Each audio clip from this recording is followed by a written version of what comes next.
Hi, Joanna. Good morning, Mr. Marson. We're recording on January 4th. This will be launched January 5th. We're in 2025 already, believe it or not. Yes, How's, definitely came way quick. how's 2025 treating you so far? So far, so good. Good. What are we talking about in this episode? So, this episode, we will talk about hydration, how important it is, what issues will come out if you don't hydrate properly, and some things that you will might have some issues with while fasting, and how to help you out. Yes, when I hear this, when I hear water and hydration, it's almost as exciting as watching the paint dry. But this episode is super, super, super important. I've ignored hydration and water for a very long time. And if you're in the same spot, this is an episode for you. Pay attention because a lot of times when we're doing intermittent fasting or just doing any diet and we don't really pay attention to water and hydration, we run into a lot of issues. So we need to fix that because once you understand kind of the inner workings of what happens with this whole water business, you're going to see that you can take care of a lot of stuff. So yes, so water and hydration. I mentioned we're in 2025. If you have started your journey with weight loss this year, starting new year, January, great. I know a lot of people are postponing it until like this. You're going to be watching this on Thursday, but a lot of people I wanted to start on Monday, which is going to be what, January 6th? Six. 6th? Yeah, January Mhm. 6th. I know you have some exciting stuff going on with the challenge and the 24 hour or the 36 hour. You're going to tell us more later. But to help you guys get going with weight loss and intermittent fasting, if you're into it, if you're restart, maybe you're picking this up after New Year's, after holidays. We did episode 21, which is like a fast, quick guide on intermittent fasting. So if you haven't seen it, go back there, episode 21, and see that. And this one is about, it's sort of continuation because it talks about water hydration, which is important because it leads into some things that I'm not going to tap into just yet. But also at the end of the this episode, we're going to be sharing very important things on like when things get kind of tough or rough in the first week, two, three. There's some things, some tips and recommendations that we have for you that we have struggled with, and since it worked for us, maybe it'll work for you. And also, you're going to see, because it's 2025, there's changes on the horizon. We're going to be making our episodes a little, we're focusing on the value basically. So we're going to try to make episodes more digestible, maybe a little shorter even. I know we've been doing a long form with like an hour, sometimes over, Mhm. but most of our episodes are longer than 45 minutes. Not everybody can consume episodes that long. So we're literally gonna like do instead of giving you one huge silver bullet, we're gonna be giving you a lot of like golden golden BBs as you go along. So this is our goal for 2025, and we're gonna start with this one. So the normally we would tap into numbers, or we're gonna be skipping that. We're still gonna be giving you an update on our numbers and where we are in the journey, but it's not going to be part of the right. We don't want to bore you and just focus on us. It's all about you guys and getting you to the goal. So that's really where we are. Hydration. Before we tap in, do you want to anything you would like to cover, sort of high level? Nope.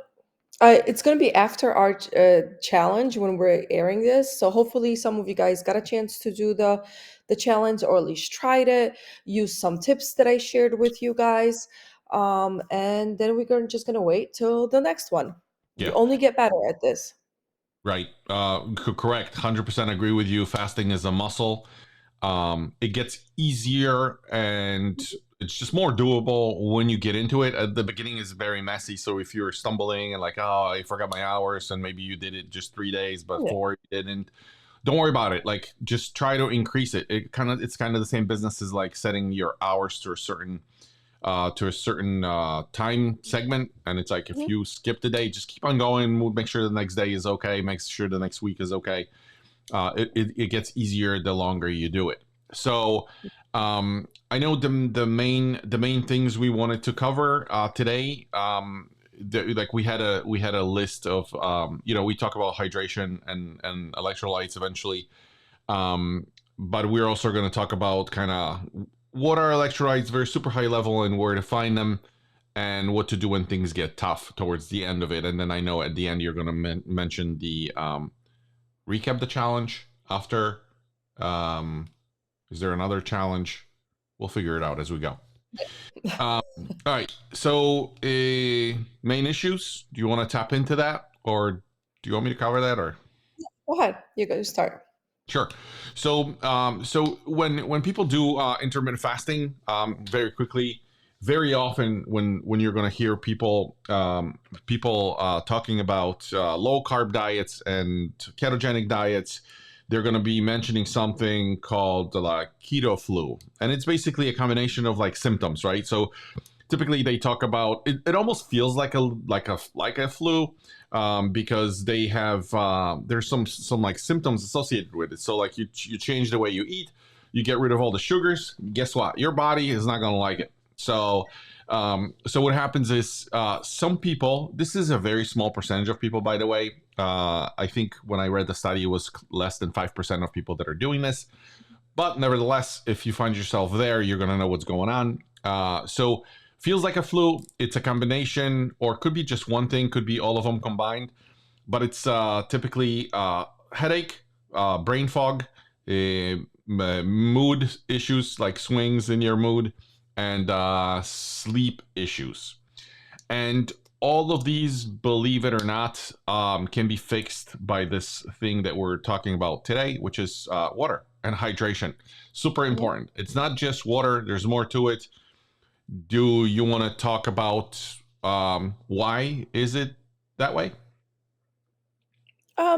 Just a little bit over a general highlight. You are losing a lot of water in this time. As you all know, when we start a diet, we tend to lose water the first week. But with that, you don't only lose the water, you also lose some important, what we call electrolytes. And Marcin's going to go more into the three of them later.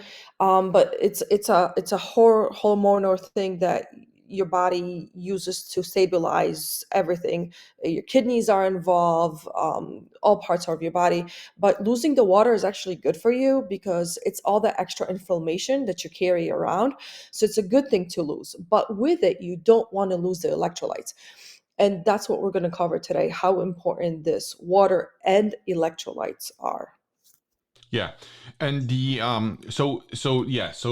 water. When we think of like hydration and water, we just think it's water. Which water is important because it's I always mess the name mitochondria.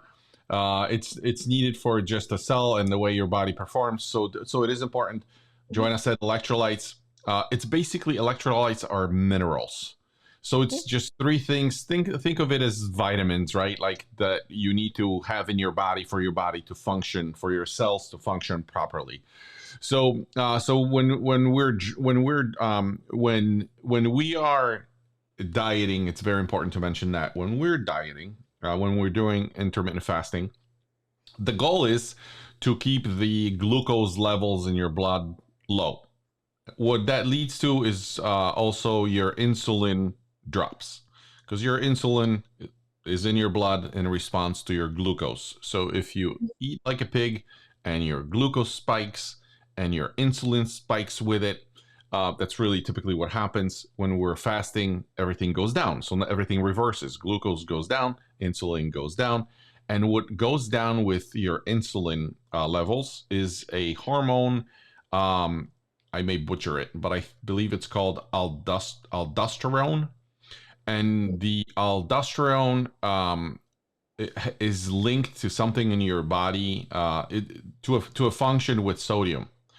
So sodium drops, and sodium is then responsible for water. I know it gets a little complex, and it still takes me a while to like connect all to like link it up. But basically, insulin goes down. That hormone causes sodium to go down, and then your water absorption, like ability for your body to store water, goes down. So it's like it's all linked together. Less water, like Joanna said, is good for you because inflammation. So like the first weight that we lose, we usually, when we start, we lose a lot. So Mhm. it's not uncommon to see 5, 6, 7, 8 pounds. Some people go to like 10 pounds. But I want you to know that the first, let's say you lose, you lose 8. That happens to me very often. The 4 pounds or the 5 pounds out of the 8 is water. But I got to tell you, I feel great just because Yeah. of that water going away. My blood pressure goes down. I'm like bloated usually after I eat or whatever. All this water sitting there. So I even have problems with like swallowing and whatever. So, but if the water goes away, you feel better. Your clothes, your t-shirts are starting to fit better. So it's all good. If you a lot of people don't get excited about it because like, oh, it's mostly water. Yeah, that's fine, but it's still super healthy for you. Mhm. In the early stages, and the like I said, the insulin, the sodium goes down, so now your minerals are going down at the same time, and you just basically have to make sure that you have them in your body. The three minerals that we always talk about is the sodium, potassium, and magnesium, and we just have to make sure that we constantly have them in our body. I know there's before I talk about sources and how to fix them, anything you would like to add to what I said? Maybe something needs to be simplified? No, I think it's enough to know that, water is good. You'll get rid of it in your body, but with it, you just get rid of the minerals that you need, right? Yeah. So that's why we always emphasize, or I emphasize always, that one glass of water with your Baja salt or your now I'm stuck on it with your salts is like a perfect thing in the morning. Celtic salt and Baja salt, a little bit in there in a glass of water in the morning. That's perfect. Those are your minerals that you want to put back into your body. Yeah. So just so we are not confusing things, let me circle back and link it back to the original thing. So we basically said you because of the water and the minerals going down, the vitamins going down, you may develop the symptoms that I mentioned, the headaches and the flu symptoms, your brain, your headaches, your moods may swing around, and basically we have to keep them at certain level, all the minerals. The those symptoms that I talk about, like I said, happen for less than 5% of the people, and usually happen after 16 hours of fasting. So for those of you that only do 12, 13, 14, trying to get into it, you may not see it. But the heavier you go past 16 hours, some of you may actually get it. And the symptoms are really linked to three things that are important that we need to mention here. One is that sodium business, where the absorption of water is worse. So make sure you drink a lot. Some people lay off caffeine. So your coffee, we continue drinking coffee every day. I do it earlier in the morning. Joanna does it the right way. She actually waits a little bit. But that's number 2. And number 3 is low blood sugar. So for those of you that are going like heavy, if you're motivated, I understand, January, and you decide to like, heck, I'm going to just go crazy and extend my hours by a lot. Your glucose, if it's not by nature higher, if you're not dealing with insulin resistance, your blood sugar may actually go down significantly. And if you hit anything below 70 milligrams by deciliter or whatever the measurement is, if you have your Keto Mojo and you look at it and it's like the number is less than 70, you may fall into the same category. You may experience like a lot of headaches. I know when you were adjusting your Yeah. diet, you were dealing with a lot of that. Is that true? Yes. So when I did start fasting, anything that over a certain amount of hours would I would get a headache. Um, Now it's a little different, and I know my symptoms. And one of my tricks is, if I want to go for a longer fast, is to use electrolytes. The packet that we always talk about, it definitely is helpful. Yeah. And you mentioned the packet, and so let's talk about sources. So now we know what it's doing, what are the symptoms, and how do we kind of fix it. So there's I guess there's different camps. People prefer different things. Some people like Joanna. She's okay with taking supplements, like as in terms of like pills or whatever she buys. I take fish oil this way, but when I see like even though I know it's good for me and those are supplements, for some reason my brain when I see like 4 pills that I have to swallow in the morning or five, I don't know. I tune off and I'm like it feels like like I'm on heavily medicated, so I don't tend to go that route. So supplements is one way you can get pills or whatever. We actually have a follow-up episode to this when we're going to get into detail on specific Yeah. products and dosage, and so it comes after this next week. But supplements in terms of pills and stuff that you can buy over the counter things, you can get them at the store, you can buy them on Amazon, so we'll include links to those things. um, I personally prefer not to go with like supplements pills just mentally, but I go with a mix, which you mentioned. Element is what we use. We actually love it because it has the right concentration of the minerals already in it. It has some sort of a flavor in it. Like for me, especially when I have it like in the evening or whatever. Sometimes in the morning. Sometimes when we go out to like when we're in the park in Orlando, let's say, Yeah. I can just keep the little baggie with the mix. And when we're in the park, instead of grabbing something bad, we can just mix it up with water, drink it, and it Mhm. keeps you kind of full because the minerals give you that sensation. Not only it's a flavor on your tongue, your brain is happy because it's kind of sweet because it has sweeteners in it, but it's different flavors, so it's a preference thing, and it gives you enough juice, minerals to kind of go through that stage. Some people do fasting drops. Those are actual drops you can add to your drink, to your coffee, to your tea. So that's another way of doing it. And then Joanna already mentioned the easiest, the daily go to are the salts. One is if I've watched the previous episodes. One is the Celtic salt. One is the Baja. Baja is more for like cooking and whatever you're doing in the kitchen. Yeah. Celtic is more for like an ongoing. I know Joanna's mom is using Celtic salt. Like she used to had to drink a lot of coffee in the morning because of her headaches, but simply by adding the minerals to her Yeah. daily routine, she adds the salt, the Celtic, just sprinkles some salt, mixes it up, drinks it, and it helps with her headaches a lot. So that's really those are the different categories. Like I said, in the next episode, we're going to talk exactly about what those things are and where to get them. Mhm. Um, Anything else you would like to add here? No. Okay. Then I think the very last thing we wanted to talk about was things get tough. 1 week into it, motivation wears out a little bit. Week 1, week 2, week 3, and then things get a little tough, and we want to make sure we stay on target. And I know we've talked about like you had a list of things that we may introduce to our daily routines to make sure that we don't fall off, that it's easier for us to deal with fasting. Yeah. Do you want to So cover your? yeah, so let's start with sleep well. So you definitely want to sleep well because or develop a good sleeping habit because during your sleep your ghrelin goes down and ghrelin is responsible for hunger. So if you sleep, create a sleeping schedule, you go on time to sleep, you get your 7 to 8 hours, you will be less hungry. And again, you're sleeping off the time that you're fasting. So it makes it much easier. Okay.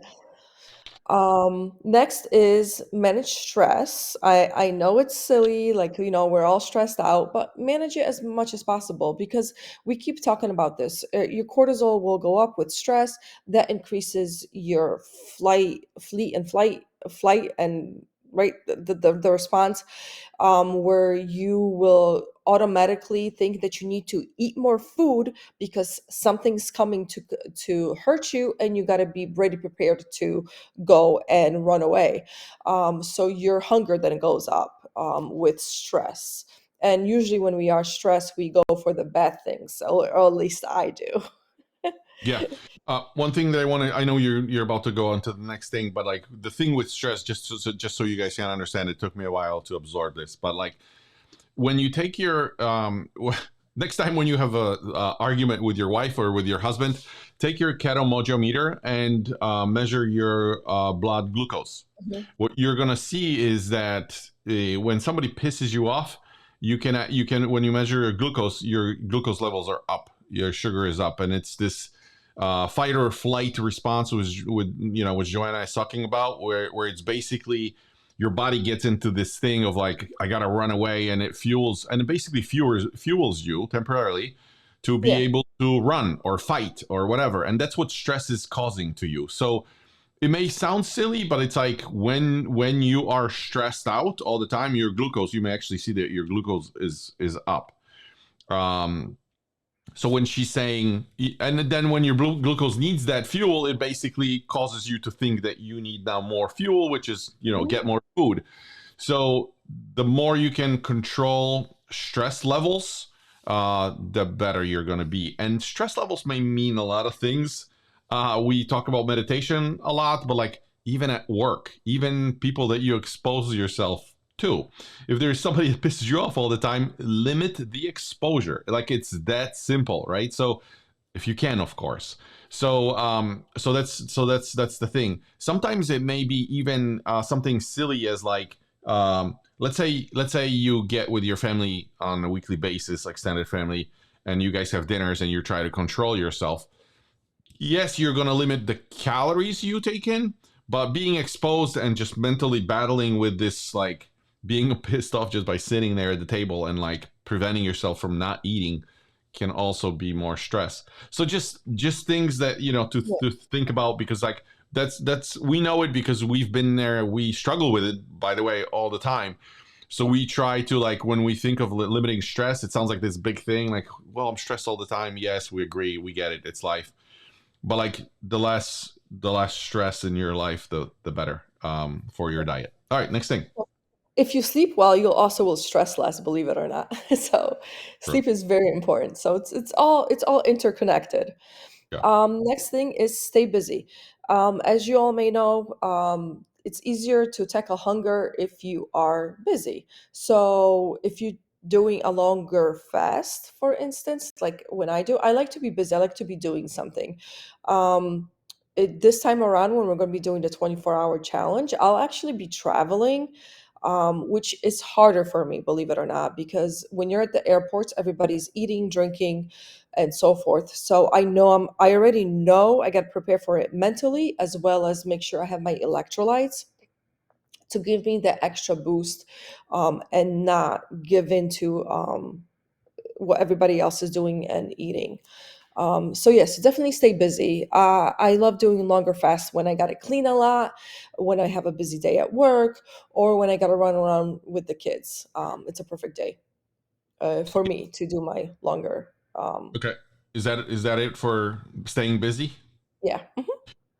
So from my side, I'll just say, originally when somebody recommended it, it's like, hey, make sure that like when you want to go extended, do it on a busy day. And to me, busy is like work busy. But then we got more recommendations. It's like busy could be anything. So like I always like to keep a list of things that I have to do. Either it's like house related or kid related, or maybe Joanna may have like, hey, wiping moldings or doing dusting or something.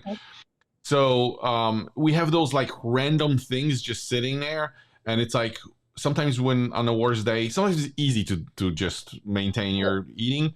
When it gets harder, we pull from that list. So we go, oh, okay, I'm gonna, like, for myself the other day, I'm like, oh, I gotta go and organize the thing with the shelf in the garage or something, and it's like it takes me an hour. So sometimes when I'm like craving food earlier, I'll be like, okay, what can I pull? What card can I pull from that list? I pull it. I'm like, all right, let's do this before I eat. And literally 90 seconds, that's the response. 90 seconds into it, you don't really think about it. Like you're so absorbed into this task. So, it could be like just a task around the house. It could be going for like walk.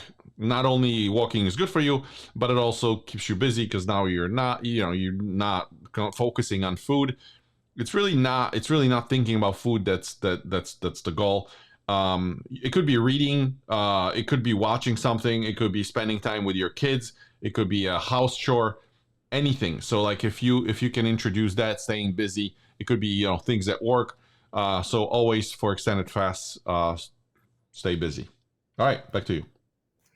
So, drinking water, like we talked about, drinking water is very important. You want to make sure you get rid of all the extra excess. Water helps you get rid of all the extra excess of water that you do have in your system. And keeps you hydrated. You need water in your body to keep you sharp, clear, and just feeling better. So, drink enough of water. And then, of course, with that comes try adding some electrolytes, which we will cover next episode, different sorts of electrolytes and how to get the best one for you. Or even, not all the time does your fast have to be clean. Maybe drinking a glass of broth will help you. It does give you some electrolytes and kind of makes you feel like you have something in your stomach. It's not 100% fasting, but it's much better than nothing at all. The point is to make your kind of fake your brain into thinking that it has something in the stomach, without actually giving it lots of calories. Okay. Another thing is when you do eat well, when you do eat your meals, eat well. Eat like the whole foods, which means eat a good source of protein, a good source of fiber, a good source of if you choose to go with a certain type of a grain, make sure it's a whole grain. Um, so eating the good food that do not increase your glucose levels, so get rid of your processed foods, your sugars, will keep you full longer, which then will decrease your cravings when you are fasting. So during your eating period, if you eat better foods, less sugar, less cravings later when you're not eating. I gotta tell you, I'm gonna stop you here. Uh-huh. We can, and just on that bullet alone, I can probably do another episode. But here's the thing. For those of you guys that are still on a fence of like dieting and doing intermittent fasting, I challenge you. Like I challenge you to go for, I don't know, pick. It has to be at least 3 days. It's nice if it's a week, but if you can do Monday through Friday, challenge yourself and just do eat good food for just 5 days. You're gonna see the difference in how you feel, guaranteed. Like Yeah. that's not a question. It's just scientific. That's how body works. When I say good food, I will tell you a little story just because I work in product space and basically, we try to figure out how to make people buy more stuff. But any supermarket next to you, when you walk into the store is designed in a very specific way. When you walk in, it's by design. You're gonna walk into a healthy section, and it's all mental game. It's not coincidence. The store will drive you to fruits and veggies first. They will not drive you into a candy section first. They know that they're going to lose business by driving you to candy because people try to be very conscious, especially when they come to the store. They want to make sure that they buy the right stuff first. So it's by design. They do it specifically for you to Mhm. walk in, feel good about things that you need to buy first. And that's why around the perimeter of the store, that's why you never have like the little shelves with candies as you walk in. You always have them when you get out. So usually by cash registers, you have the sugars, you have the little things, because you already in your cart have the right things. So your brain is pretty happy. It's like, yeah, I bought the right stuff for my family, and now I'm A gonna little sin a too for little. me. Now I'm gonna sin a little bit and just grab like what's the big deal? So it's a mental game. And if you understand it, Joanna was saying eat good food. Good food is basically think about like if you're north, Stop and Shop. If you're south, Publix, Winn Dixies of the world. When you walk in, the good foods are in the perimeter around the store. Mhm. So if you start walking through the veggies, the seafood, the meats, the cheeses, right, the dairy, that's really the stuff that you need. You don't need nothing that's in between. Technically, I mean, obviously there are pastas and other things. I'm not disputing that, but what I'm saying is like Can you survive on what's on the outside perimeter of the store alone? Like totally. You don't never have to go in the processed foods that's in the middle. That's by design. So when she says good food, around the perimeter of the store is where your focus should be. If you're going in the middle, just understand that that's the game they're playing. So you went around, you loaded your cart with the good food, you got the check mark with, I'm a good person, I'm doing the right things for family, and then you focus on junk basically. And the longer you're in a store, never go hungry. Because you're gonna keep on picking more and more bad stuff. So I'm done on the good food, bad food thing. Go to the next category. Right. So create a better environment for yourself. You guys, it is very, very important that when you do decide to eat better, you kind of have to, number one, let your whole family know that lives with you what you're doing. It's important. And then number two, start getting rid of the stuff that you have at home that trigger you. If you can't get rid of it completely for whatever reason, put it away in a pantry, put it away in a cupboard, somewhere where it's not in front of you. I promise you that you will get to the point where this stuff will not bother you.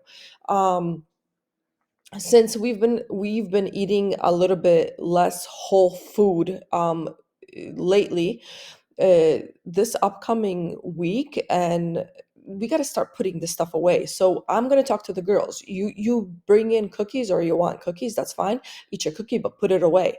Don't leave anything out in the counters, because it triggers me, and I don't need it. Give me 2 weeks or so, and then this stuff does not bother me at all. I can bake for them, I can do anything that they want. I just don't my body doesn't crave it anymore. So definitely clean out your environment when you do this, so you don't have any triggers laying around.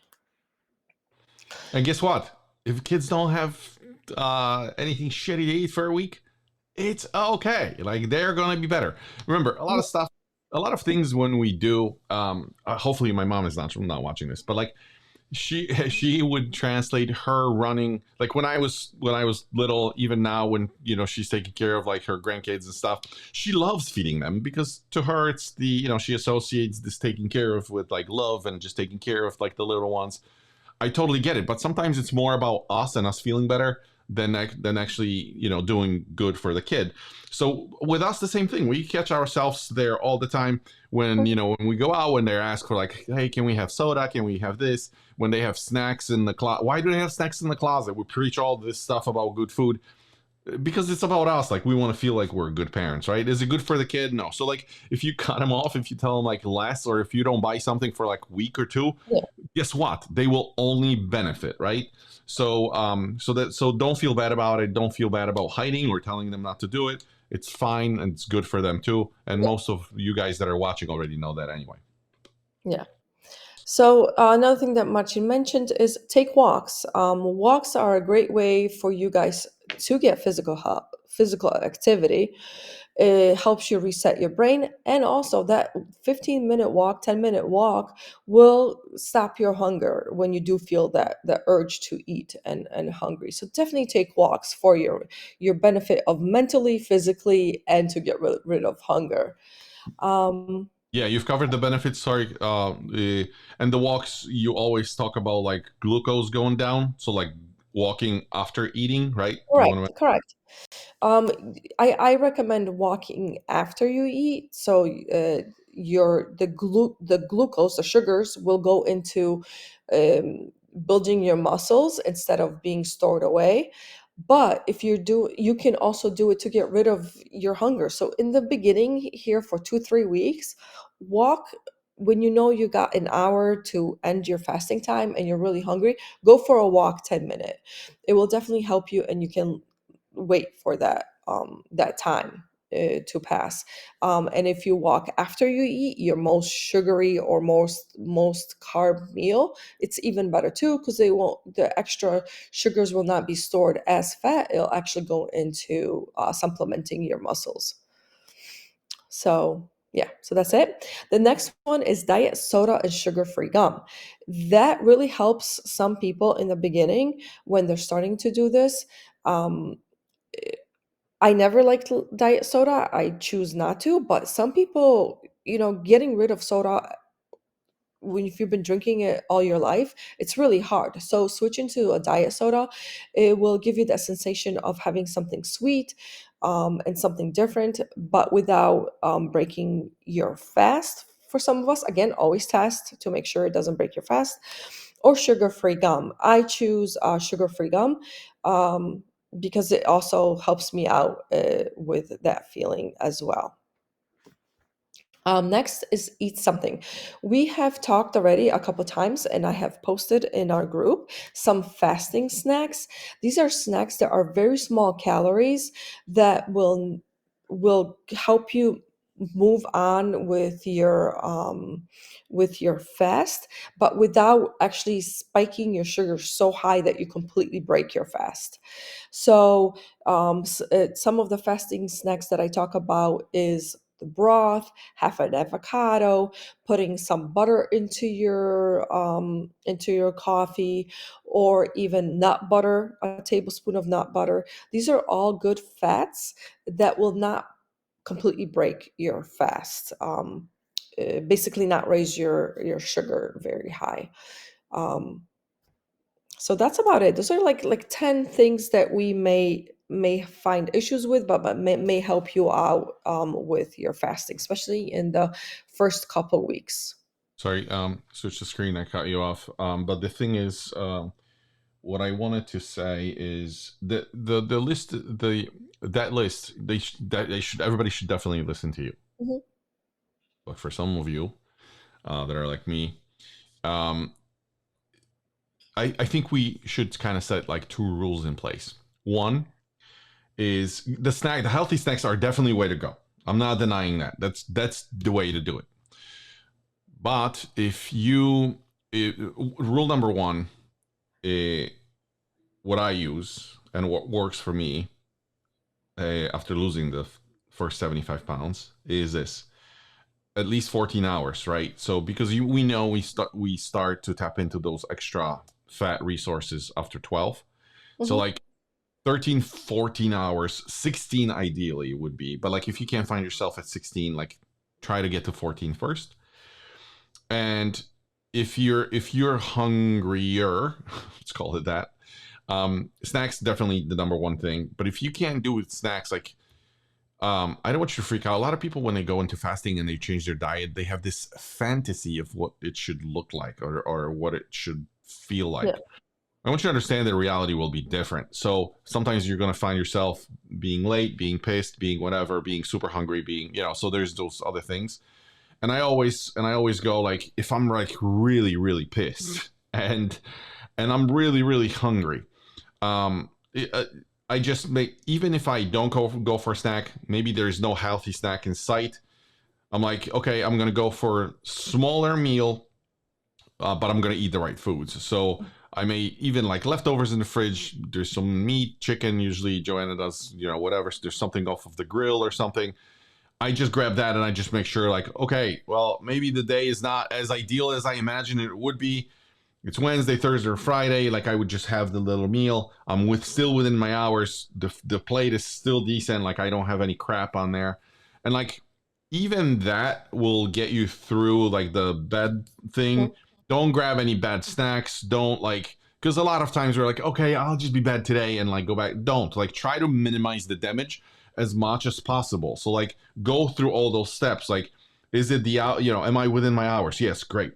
Like, can I have the snack? Well, maybe I don't have one. Can I have a healthy plate of food and maybe not overeat? Great. Like, try to go through those steps and minimize the damage. And I promise you, you're gonna be fine. Obviously, don't do it every day, but we're talking about the Yeah. days when you're like struggling. Maybe it's a day, maybe it's 2 days. Girls go through their cycles. Maybe it's like a 5 day thing. Try to minimize, damage is what I'm saying. Yeah. Yeah. All right. So me and Marcin always say we're completely different. We do different things. I Yeah. can't have a small meal Yeah. because I Yeah. seem not to stop. Yeah. So I tend to go, if I'm going all the way. Otherwise, I just pig out. That's just my bad habit that I do. Right. Um, so yeah, so that's it. I think next episode will be very informative as well with going into electrolytes. Um, and that is it. So we had the challenge when the episode airs, right? First, it'll go on for those of you that don't know. Maybe you are watching this episode on YouTube or listening to Mhm. to us on Spotify or Audible, or you're behind, right? Because the episodes are being released to those platforms a little later. If you would like to join us in the group, here's a quick QR code. You can just scan it or just join us, Glucose Guardians Intermittent Fasting 100-pound journey, because we're trying to lose another 100 pounds collectively.